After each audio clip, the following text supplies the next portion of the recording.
you prefer the big city Christmas? I think so. What did you prefer?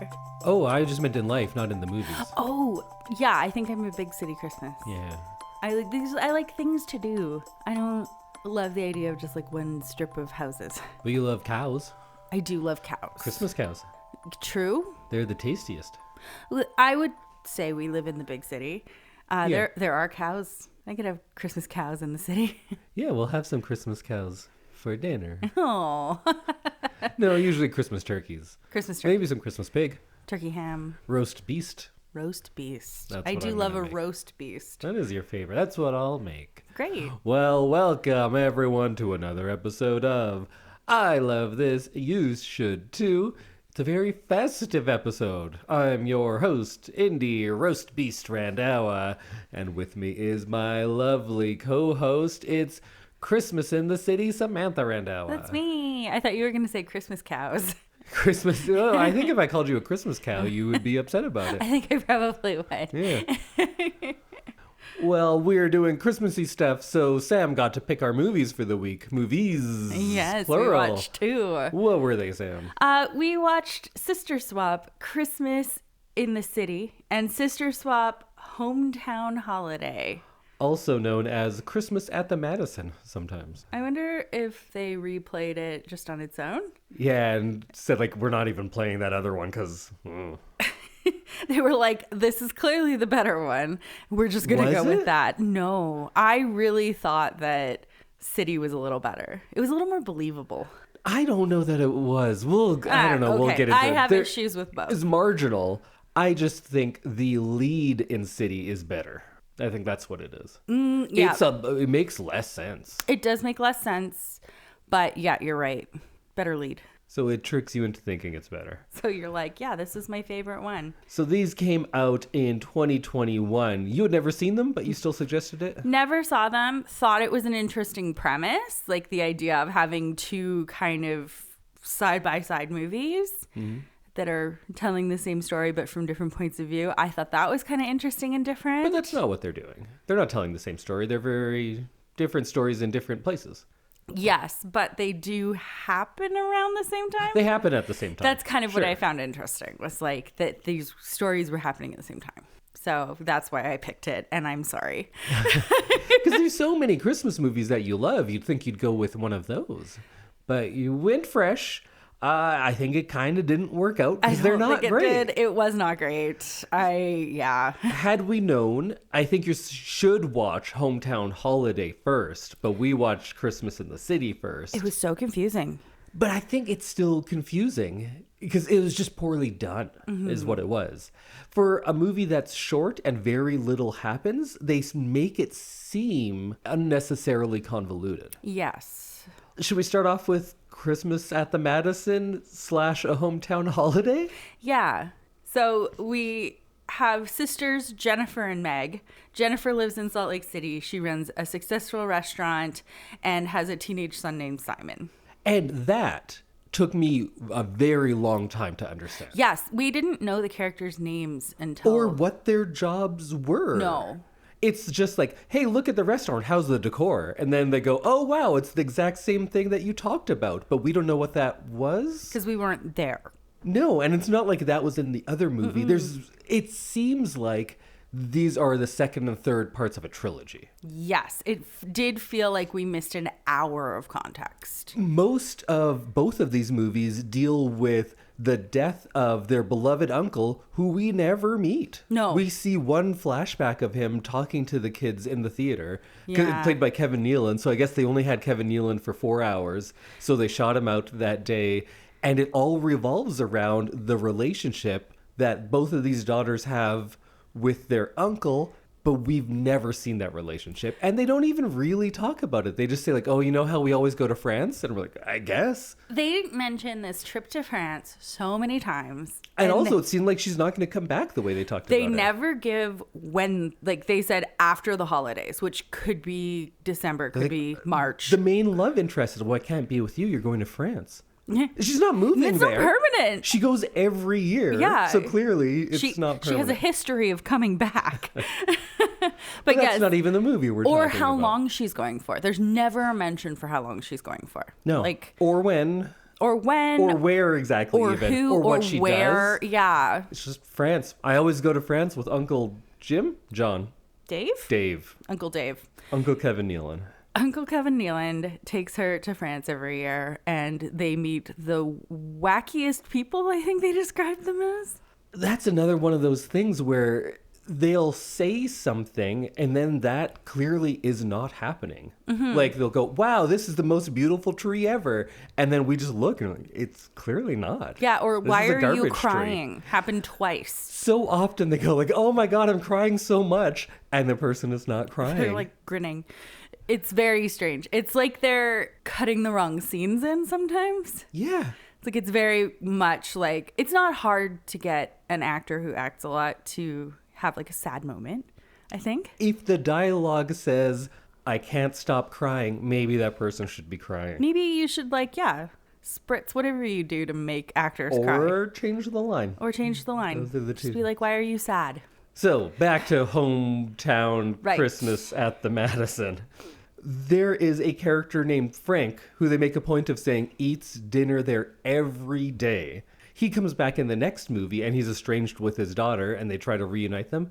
Why is he estranged from his daughter and why does he eat there every day? Yeah. They never mention it. We never get information on that. Also, it turns out he's rich. Yeah, at the end, they have a Deus Ex Machina where he's like, hey, you know how the whole plot of this movie was dependent on that money that we all lost now? I'll just give it to you at the end. I have that money just waiting around for nothing. But they'll spend so much time on a side character, and it's all about getting him back together with his daughter. We don't know what happened. No. Maybe he was abusive, and that's why she's not talking to him. Maybe it's maybe- good they don't talk to each other. Maybe he's like freshly out of jail for murdering her mother. Let's Very not possible. force people to have reunions who like we don't know the backstory of, because they clearly, so like we don't know the backstory because they were really bad at exposition in this movie. But it also seems like the people in the movie at the restaurant don't know the backstory either. No. Well, they probably had 3 more Christmas movies to shoot that day, so It's true. they don't know which movie they're even shooting. They just say the lines. The daughter and him get together, they meet up at this restaurant, and then she's gone within like a minute and a half. Yeah. She's like, I can't believe you always do this, and like walks out. And then she comes back and everything's fine then. And then they're all good. It's very And what is the strange. thing he always does? We don't know. I don't know. We don't know. Maybe he hit her off screen or something. Like, Exactly. I can't believe he you slap always do her this. across the You face? always slap me, Dad. I don't know. I just need to know what their issue is. Why do you devote that much time to a character, have this whole separate B plot, and don't even tell us what the issue is? Oh, exactly. How does this man afford to eat what appears to be 3 meals a day at this restaurant? Well, he's rich, remember? Well, he's magically rich. But I feel like All that that's insurance money from the insurance scam where he murdered his wife. murdered his wife. And that's why she was upset with him. Yeah. Okay. But it's just like, how hard is it to be like, oh yeah, he was in tech and sold a company and is now like comfortable. And he missed all of my birthdays because Yeah. he was busy making that money. Explains all of the questions we have for this. Nope. So in this movie, there is a movie theater that Uncle Dave used to run. Yes. He's been dead for 6 months. 6 months. And the movie theater is now Dilapidated. Just- and decrepit and nothing works. And they're like, oh my God, this place is falling apart. 6 months really It's hit not it that hard. long. Well, 6 months, this is in the big city. Oh no, this No, is this in the is small town. But yes, there's the furnace doesn't work. The furnace looks like it's from There's no like electricity. 1810. Whatever that like furnace that they started up was wild. The projector doesn't work. But then they find a brand new state-of-the-art projector just in a box. And they're like, oh, Uncle Dave was meaning to use this, but he never got around to it. room. Yeah, there is a specific crying room Yes, there. which is just a storage room. That's where you go and cry Oh, okay, with the projector. great. And they want to sell this theater, and the main character, not Megan, Jennifer, says, oh, let's show some fun family movies here one last time. And the big fear is, well, we can't do that because if we put movies in the theater, that will scare off potential buyers. And they keep talking about how you can't use the movie theater for movies because that will scare off buyers who will buy it to play movies in. So when they start fixing it up, they're like, whoa, what are you guys doing? You're going to scare off the buyers. I think that would just make it more attractive to a buyer. Like, If I'm going to buy a movie theater, built-in fan base. I would want to see that it can play a movie. Yes. That is a good thing. And also that people in this town want to go to movies. That makes sense. Like, but no, the realtor and everyone says that's the worst thing you could do is play a movie in a movie theater. Built-in customers, and it works, which it doesn't. It very much doesn't. When things get working, someone has the line of, "These are happy tears." She's not crying. She's like tears. waving her hands around her face, but like no tears. There's a child named Madsy. Remember Madsy? Yes. Which is short for Madzalin, I think. Madifer. Madzifer, sorry. That was a weird name, and... That's the name they said so much. Oh my god, Madsy was constantly being talked about. It was too much, man. In both of the movies, there's a climactic part where kind of the main characters meet up, and it's singing in the town square. Mm-hmm. And it shows everyone playing the music because it's all characters from the movie. Right, yeah, like the dad's playing a guitar. Except nobody is singing, but singer. We hear singing. We saw so many shots of this band. 0 people are singing. Nobody is singing. Yeah. It just has, what's his name, Joe from Highlander. There's a character who was in the TV show Highlander. That's where I knew him from.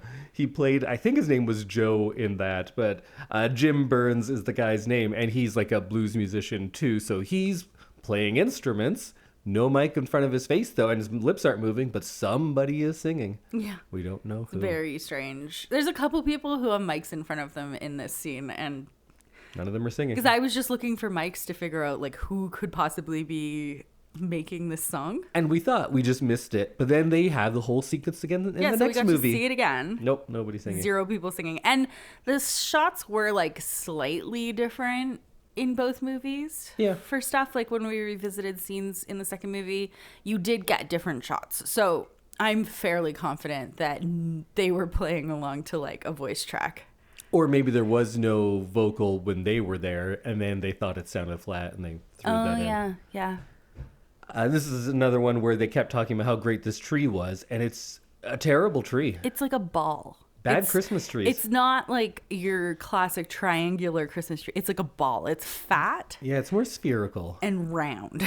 Well, in the next one, it's a double wide. That's why. It's a double wide, yes. And then the town all shows up because they want to watch this one family's home videos. Which is weird. I think they were there to see a Christmas movie because Madsy at the end was like, that's my favorite Christmas movie. But in the first time, it's just for home videos. Yeah. It's not as full that time. Only half of the town showed up for that one. There was like 6 people in there. Yeah, it's all about like, we're going to have one last showing at the movie theater, but they do it 3 times and then show movies and sing outside. Yeah. Most of the party happens outside. Didn't really make a lot of sense. Yeah. Like, you're not trying much. Just do what you say you're going to do. Have a movie. If you say, like, wow, look at this great Christmas tree, show a great Christmas tree. If you're going to say, oh, I'm crying so much, cry so much. If you say, we're going to have a big movie theater opening, have a big movie theater opening. Show a lineup. Do something. I don't know. It was bad. It was bad. Why is everyone in Utah obsessed with red velvet? Every cupcake or cake mentioned is red velvet. And everyone says, like, oh, this is the best red velvet cupcake in all of Utah. I want to say, like, because it's 2021 and Utah tends to be, like, 5 years behind everything else. Wait, it was so, like, in 2016, everyone was into red velvet? I think so. Okay. Yeah. If it's a Christmas movie, every dessert, because there's a bakery and there's several different cooks that are talked to in this movie. Everyone is making something red velvet. But it's not even the same. Sometimes it's red velvet cake, sometimes it's cupcakes, but it's always red velvet. It is very strange. There was also a line in one of the movies of like, why is it illegal to drink coffee in December? Yeah, you know everyone's offering me hot cocoa. That old stereotype of how nobody drinks coffee in December? I think I've never heard the most coffee in December. Yep. That's just a thing here. I was going to chalk it up to it being the fact that they're in Utah.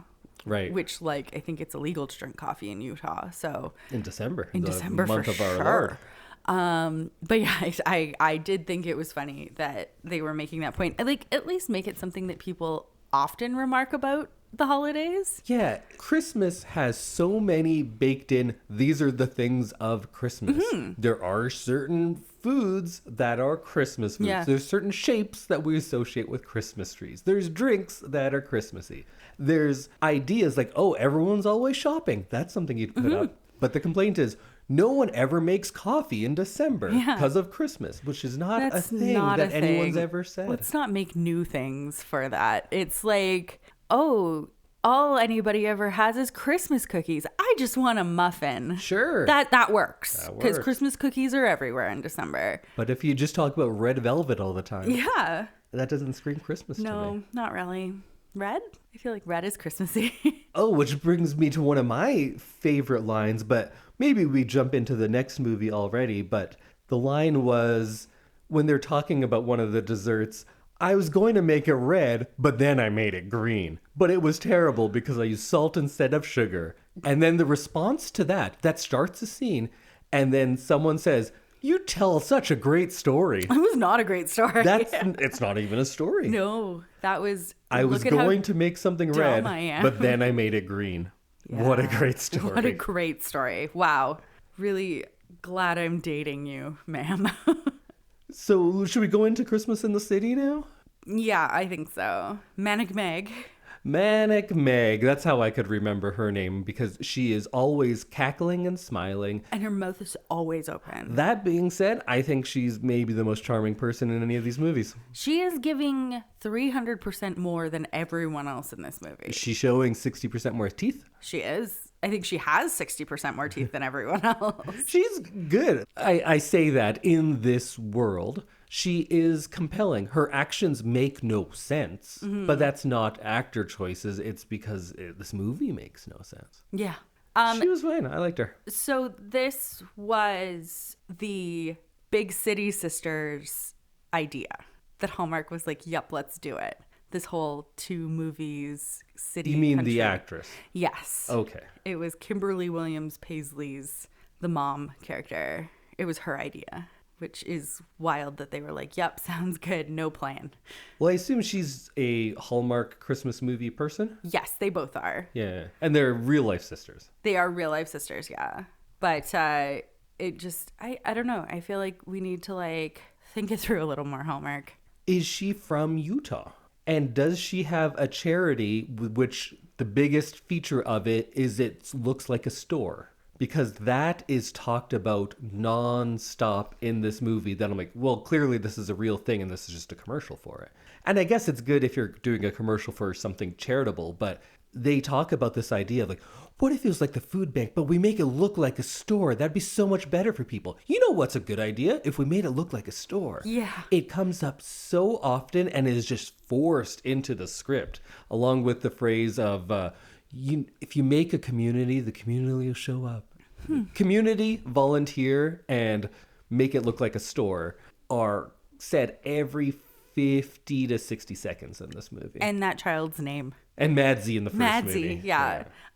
They are from New York. They are not from Utah, but they run some sort of charity store. I assume so, because that's too much of one thing in these 2 movies. They must have just gotten a tax break from Utah because they talk about it being Utah a lot. Oh, it's constant, like Salt Lake City, Also, Hazelwood, Salt Lake City. We're talking about the big city, and we're trying to make it different from the small town. There's no difference in how it looks at all. We don't see a building say, more like, than... When are we going to the big city? I was like, we've been in the big city for 15 minutes now. There's no buildings more than 2 stories tall in this movie. Just like, it looks like a ski chalet. Also, Utah's not a big city. It's like 20% the size of our city, and we don't live in a big city. No. Utah's like 200,000 people. That's not as many as I thought were in Salt Lake City. Oh, yeah, Salt Lake City, not Utah. Yeah. Did I say Utah? Yeah, you said Utah, but I thought Salt Lake City was bigger than that. But it just looks like... I am just throwing numbers out, but Bam. I guess it's definitely under 300,000. I'm going to look it up. I did think that it looked like Banff and then another street in Banff. Yeah. It was definitely not. There was no differentiation. And it's about like, oh, Christmas in the country and Christmas in the big city. It looks the same. And in it's treated the same. It's not like, oh, everyone's busy in the big city. No, you just run into the same people on the same corner every day. It's treated very much like a small town. Yeah, absolutely. There's no difference between these two places. They also never drive anywhere in Salt Lake City. No, everything is 2 stores down. Yeah, it's like walking around. As of the census in 2020, there is under 200,000 people in Salt Lake City. Okay, so it's 2020. I'm going to say they're up to like 220,000. Probably, yeah. But that is fewer than I thought. That's one of my talents. I know the populations of many cities. That was very impressive, actually. Pretty good at it. I am bad with numbers and then also just bad at like guesstimating things. I know that Edmonton is like around 1 million. Yeah, if you include the satellite city. Yeah. Because we're all attached. Basically, yeah. So we start at the bakery. We get that dad in the wheelchair. I don't know why I hated him so much. He really annoyed me, though. Wasn't he your Outlander guy? A Highlander. Well, he's not the Highlander. He knows the Highlander. Oh, he's friends with him. Yes, yeah. Friend of Highlander. Yes. Okay, great. Yeah. Yeah, and this opening scene is so fast. It's an incredibly efficient, if I want to put a good spin on it, exposition dump, because she comes and says, these are all of my traditions. This is my name. This is how long I've worked here. Now you go. And everyone just goes through and says, I've done this. all their things. Yeah. And also in that beginning, there's a phrase I'd never heard before in the world. These are the best red velvet cupcakes in all of Utah. Oh, yeah. I didn't know that anybody ever said that ever. It was so fast that I was having trouble listening and looking at the screen at the same time. In the first 10 minutes, they introduce 10 characters. They go to 10 locations and she does 10 bits. Yeah. Meg has to do like a bit everywhere she goes, but there's no actual comedy writing to it. She'll just go somewhere and she runs. There's like the meet cute in the store. Yes. But there's nobody working in the store. They go in there and she goes, oh, hey, what are you doing here? They've never met before. No. And he goes, what's in the case? And she has a tuba. And she goes, snacks. Just kidding. It's a tuba. Bye. And then leaves. And we're like, all of 3 seconds. Why did she come into this store to not buy anything? She was buying hats. Yes. She goes into the hat, but no, there's nobody there. Yeah. I think she stole hats. I think she stole those hats. I think she stole hats and got away with it. I think they used their budget on the 10 characters in the first 10 minutes. Oh my God. That was so much exposition. But also it didn't tell you anything relevant. No, because I mean, if we were watching a second, it might have made a little bit more sense, but it was like, who is this family? Why do they have this bakery? Who owns the bakery? What is this daughter's job? Yeah. She just jumps around from place to place and does a bit, but it doesn't tell you anything. And then the bits are like, she goes up to someone and says, I got a hat. Now you get a hat, and puts a hat on them. That's the joke. She's wacky. It's not a joke. Or the guy is buying decorations and she goes, that's not holly, it's mistletoe. Ha ha. Yeah. And he's like, oh, okay. I didn't know. And that comes up so many times. Of like, he doesn't even know holly from mistletoe. She calls her sister to tell her that her restaurant manager doesn't know the difference between holly and mistletoe. Like, and that's then they a end up skill? just buying like a couple of sticks anyway. Yeah. It just runs through all of these things and there's no actual content. But because we've seen this formula so much, it reminds you of a movie with content. Yes. So when they run into each other, you're like, oh, this is the meet cute. Now they'll fall in love. But it doesn't have, they don't really meet. No. She just says, okay, then. And it's definitely not cute. Walks backwards out of the scene. It was very strange. And the reason we were calling her Manic Meg is because she talks about 10 miles a minute. And it's nonsense. That being said, she saved this movie.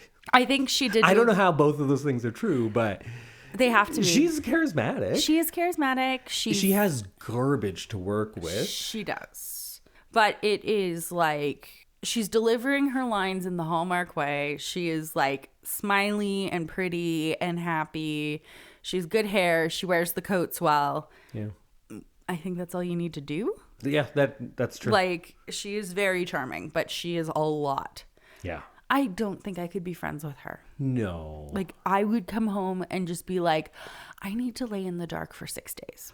I don't like it when people say something with the cadence of a joke, and then I'm like, yeah, but what's the joke? It's not a joke. Okay, then.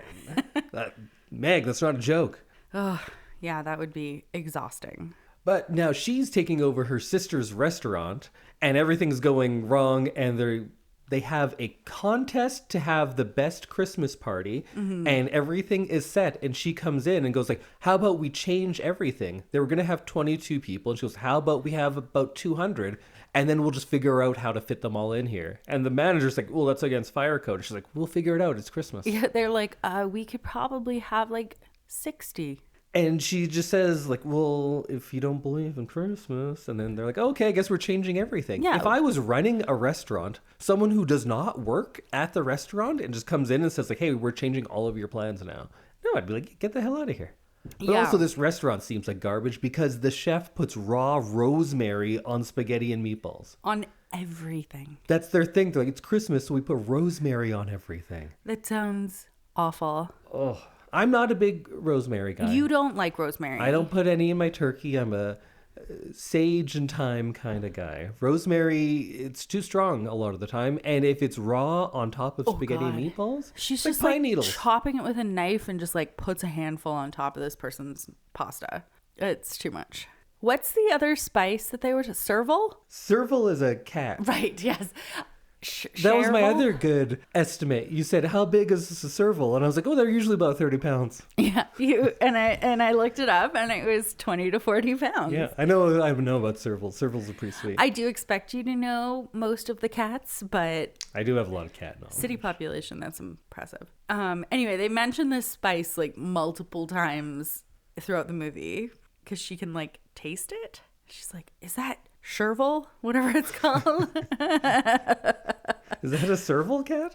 Did you put a serval cat in here? Their heads are so little. They're so little. They're silly looking. They have like big shoulders. They have like cheetah shoulders and a teeny tiny little head. They kind of have like high cheekbones too. Yeah. And then their eyes are just real small and close together. Like very in the front of their face. Yeah. Servals. But so she's in the city for whatever reason and then just says, oh, I guess I'm just going to take over your restaurant now. Mm-hmm. The central conceit of this movie, of the switch, makes no sense at all. And they also talk about it because the sister who is now in the city, her restaurant now has no chef and they don't know what they're doing for their party and it's all going to be against fire code. And she says, okay, I'm going to come back. And the sister says, no, you can't do that. We've got it under control. And they talk about it being so far away. We learn it's an hour drive. Hour drive. Sometimes they go back and forth in the same day when it's just to go check on something and they don't even talk. No, they just go there. And see a ghost sing a song. They go back for that. But when her restaurant is like about to go out of business, she doesn't go back for that. No. And yeah, at the beginning of the movie, we were like, maybe it's like a 6-hour drive and it's through the mountains and it's winter and like you can't be doing that every day. It's an hour. You could commute. People live an hour away from their jobs. Yeah. Like that is not an excuse. Usually in this kind of movie, it's like, oh, all of the flights are canceled. Like there's a reason they're later stuck in apart. The movie. They make a point of saying all the roads are closed because there's a huge snowstorm. That's why people can't go to the big party they're going to have. And that's why it gets canceled. Yeah. They go outside. There's no snow on the ground. No. But that's whatever. Also, but it's then, not snowing. They cancel it because of this giant storm. And they talk about how, like, you can't drive between these two places. Don't go out if you don't have to go out. But then they make this drive between the two cities on that day when there's the huge snowstorm that cancels the party. And then they don't cancel the party. They're like, we made it walkable? Like we moved everybody's houses closer to the restaurant? So the movie is full of, oh no, we can't do it for this reason. Actually, we can. Yeah. That's how they solve it. Yeah. Is they just do. They just do it. How are we going to have this party when it's all been canceled? How about we just have it? Oh, okay. I never thought of that. And then they're like, well, how will we get this money now that the awards have been canceled? Oh, we just have it here. Oh, great. Oh, great. What a great plot mover. Yeah, nothing has any consequence. No, it's like, just kidding, we have it. Oh, and in my notes, her line is, "I'm so sorry to cry like this," as she does not cry. As she is grinning. Yeah, that whole, it's snowing so hard, everyone needs to stay home. You definitely shouldn't have a party then. That seems like you're putting people's lives at risk. And also, it's not snowing. And also, you can drive this distance, which is too much to come back to save your business, but it's fine to do in a snowstorm to just like say hi for one scene. Yeah, crazy. My other note says, "This seems like a commercial for this free grocery store idea. Did they put in all of the money?" It's, yeah. And also I said, everyone is amazed by junk trees. Yeah, everyone They go to has a like Christmas never tree lot, seen a Christmas tree before. and they're like, "Whoa, look at these trees." And they're just garbage trees. Oh my God. They're walking around and it is like, this tree has 4 twigs. This tree, 2. They're so spindly. And they make a big point of these trees, and both love interests, buy a tree, and they're like, "Oh, we both bought each other a tree. What? That's hilarious. Let's throw them out back." And then they just put them in the alley. You can't What do bring they do those with the back tree? inside. They're going to be so wet. It's just, it goes nowhere. No. They wanted to do a bit about, we both bought each other a tree, but it doesn't do anything. And then they drove one of the trees to the other town. So then she goes back to the small town for a day, doesn't talk to her sister or her family or the bakery that she runs, or go to the movie theater that her dead uncle was running that she talks about nonstop. But we don't really know anything about. No. Other than this stupid advent calendar thing.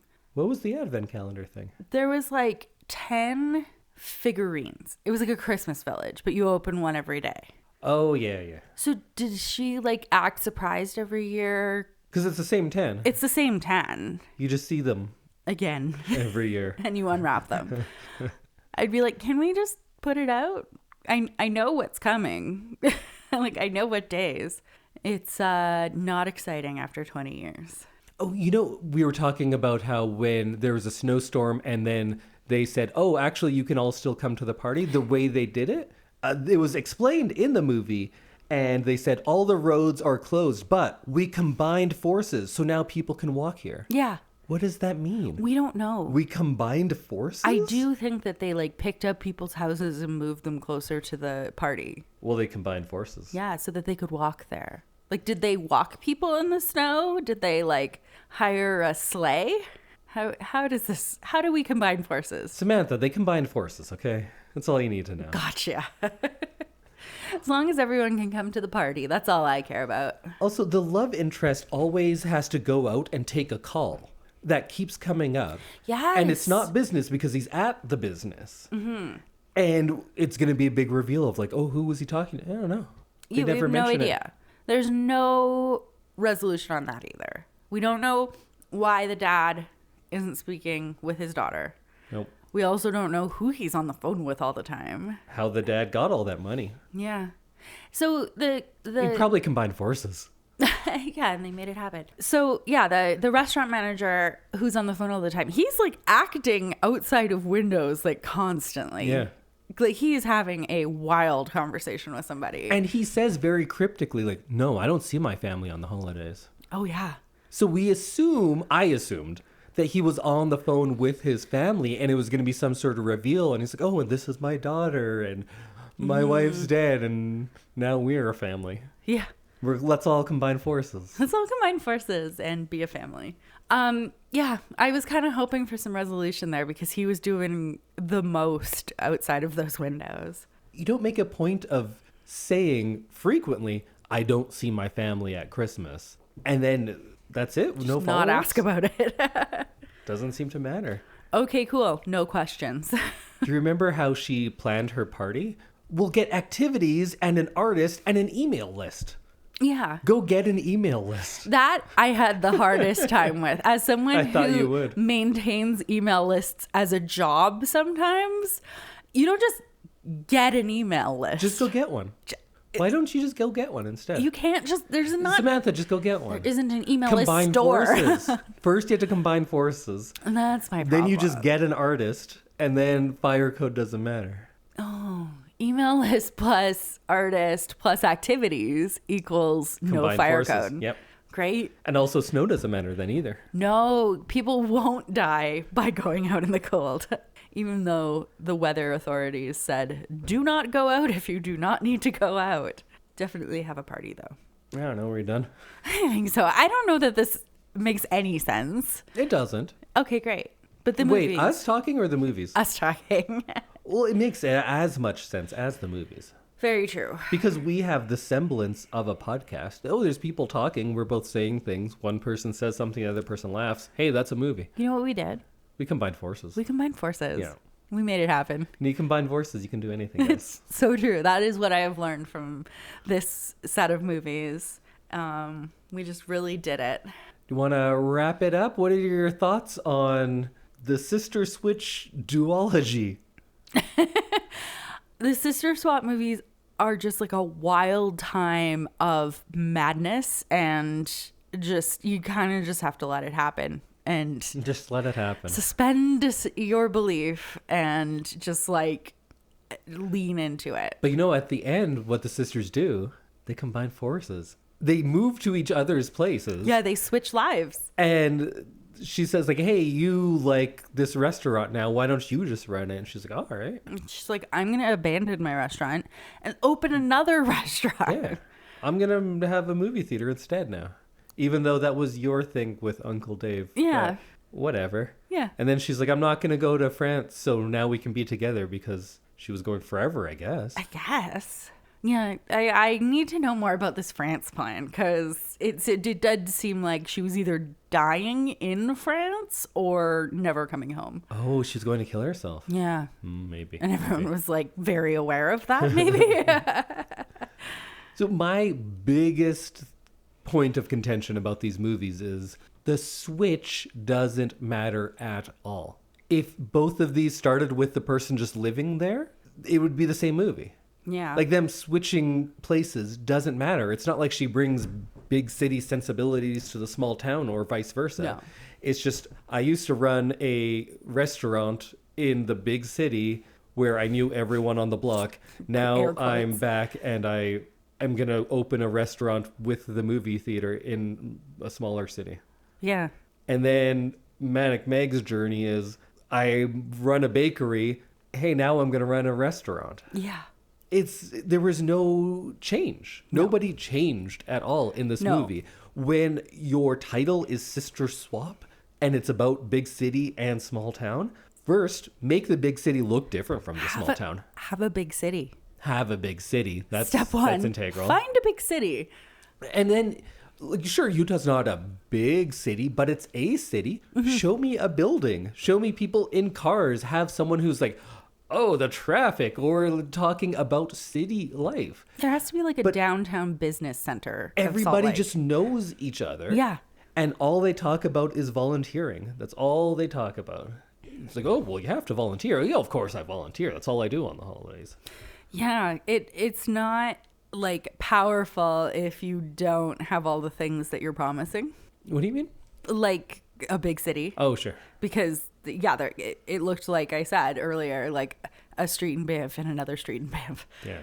And yeah, it just didn't have that power. The two big things about this are sisters are swapping places when one thing is city, one thing is country, and those points are completely irrelevant to anything that happens. Yeah. If they both woke up in the cities they were in and they just lived there their whole lives, it wouldn't make the movie any different. Yeah, I agree. Because what did Jennifer gain by going back to the small town? She didn't, like, nothing changed for her. No, because they made it seem like she's never been home for Christmas. She lives an hour away. Yeah. Like, why aren't you going home for Christmas? Also, why doesn't the other sister come home for Christmas? It's just an hour away. Yeah. She's acting like Salt Lake City is 17 hours away. I just found out that the city sister with the restaurant has a dead husband. Did that come up? No, the other one has a dead husband. The mom. Oh, yes, yeah, the restaurant one. Yes, yeah, the restaurant one yes, has a dead that husband. Did. I did not catch that. I think there might have been a flashback, but there was definitely a reference. Because also, it was a thing where her son is going through something. They never mention what. No. But he's, like, upset. And then he's like, oh, you know what? Movie theater. Now I'm fine. He gets those 2 theater girlfriends. Right. Oh, that was weird. That was weird. There was multiple scenes where he had 2 girls on, like, 1 girl on each arm. Honestly, I had checked out by that point. Me too. I just, yeah, I didn't know about the dead husband. Makes a little bit more sense, though. Yeah. Because he's sad about his dad dying. But this could have happened 15 years ago. Oh, absolutely. We have We don't no know idea when. when it happened. Yeah. Maybe he's just really holding on to it. Sure. For sure. But all he needed was a round Christmas tree, and then he's fine. Yeah. All right. Well, that's all I got. That's all I got, too. I wish we watched something better and talked about it. Or I wish we watched something worse and talked about that. Because this was like... Middle of the road. It was a movie. Yeah. It was just so poorly done, but not poorly done in any of the fun ways. True. It wasn't like terrible performances or really low budget, and you can like see the seams and how the movie's falling apart at the seams. This was just we don't really care about developing anything, and we think that you, the audience, are really dumb and won't notice. Exactly. Yeah. It's an insulting movie, I think. Oh, wow. Okay. Yeah. I think it's insulting to our intelligence that Hallmark just puts out garbage. Yeah. And I know I'm not like being the like, well, I am a big film snob, sure. But I'm just saying, if you have a character saying, I'm crying so much, have them cry. Yeah. If you have a movie called Christmas in the City, have it in a city. Yeah. If the biggest thing is how they're switching lives, have them switch lives. Exactly. I'm not asking a whole lot. You're It can not. be cookie cutter and someone from the big city goes to the small town, but she's so busy, but now she's down to earth because of the small town. Sure. Give me Great. that. They Sounds don't even do awesome. that much. No. They don't even do the stereotypes. Yeah, exactly. And I was saying, like, other Hallmark movies at least have distance as a foil. This doesn't even have that. They're an hour apart. Sometimes it does. Sometimes it's way too far. To save your business, it's too far. But to drive in a snowstorm to say hi, it's fine. Yeah. You can definitely get there and back in a day, in an afternoon. Yeah. Pretty dumb. Didn't hate them as much as I hate them the more I talk about it. Yeah, I think we're really exposing the seams here. Also, for the second one that we watched, the city one, I was on my phone for most of it. Yeah, you were. Yeah. There's a lot of good videos of bears. Oh. I had some cute bear videos. That sounds fun. I like bears and cats and red panda videos. And puppies. And puppies, of course. Puppies doing silly puppy things. Yeah. Yeah, that's my favorite. But I usually get cats and puppies, but I was on like a bit of a bear thing. Oh, I love a bear thing. Me too. I love when the algorithm's like, this person needs some bears. And I did. It got me through that whole country time Christmas movie. Christmas at the Madison. Yes. Okay, everyone. Merry Christmas. Merry Christmas. Oh, and you know what we're going to bring next week? We are going to re-podcast a classic episode. And are we going to do one of Indy's deep dives into his Christmas film history? No, we're doing Sam Spick, A Christmas Prince. Perfect. Because that movie was, I thought, terrible. But that one I think people actually like. Yes, that also had 2 sequels, so Yeah, that was... they just kept bringing it back.